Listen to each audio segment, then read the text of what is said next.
My name is Beth Gibbons. I'm a board-certified neurosurgeon with Neurosurgery One, working in Castle Rock and doing brain and spine surgery. Back pain in general is a very common condition in adults. Most adults will experience back pain at some point in their lives.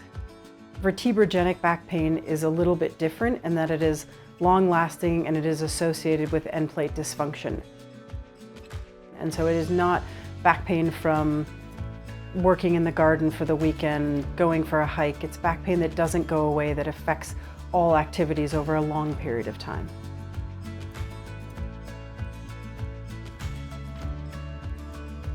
There's a nerve that goes into the vertebral body called the basivertebral nerve, and it supplies the superior and inferior end plates, so the tops and the bottoms of the vertebral body, and it has a lot of receptors for pain. And so if there is disc degeneration or end plate dysfunction to cause pain, then these nerves send signals of pain all the time. What the Intracept procedure does, or basivertebral nerve ablation, is that it burns that nerve so that it no longer sends signals of pain.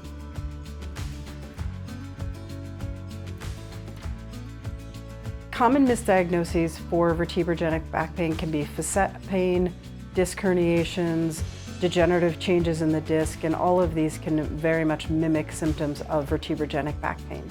Virtually any patient with back pain that has been present for 6 months, that hasn't responded to previous conservative treatments, and that has specifically Modic end plate changes would be a candidate for this procedure.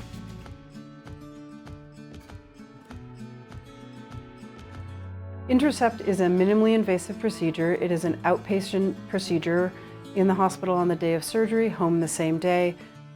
Small incisions are made overlying the area of the vertebral body with pain, and then a very small cannula or tube is passed through that into the bone of the vertebral body, and then the nerve is ablated. In the hospital on the day of surgery, the procedure itself takes about 30 minutes per level, so depending on how many levels of treatment that someone is having, that's how long they would be in surgery. It's under general anesthesia, but once someone has woken up, they have tiny little incisions, typically with glue over them, no dressings, no bandages, anything like that. They can go home the same day. Pain is pretty minimal from the procedure, and patients can get back to doing their normal activities very quickly.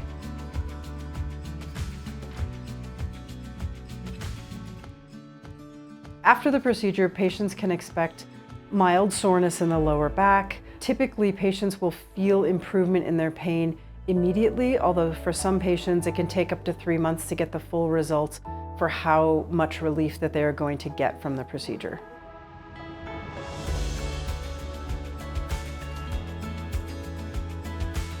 So patients don't need to have this procedure done more than once.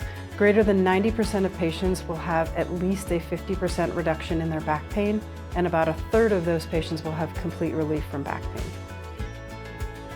Patients don't typically have to have it done again ever at the same levels.